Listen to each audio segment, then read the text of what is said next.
सुंदर सुंदर फूल हमारा लानी है से गौरी पूजन हम जेबै गे मलिनिया।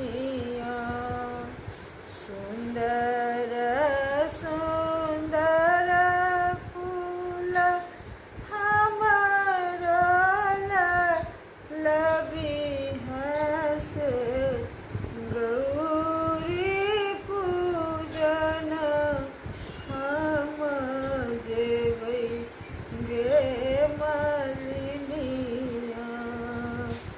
बेली फूलानी है चमेली फूल आनी है से और फूल आनी है गुलाब गे मलिनिया।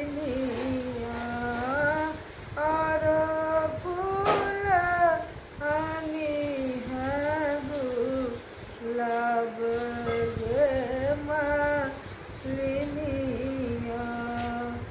एक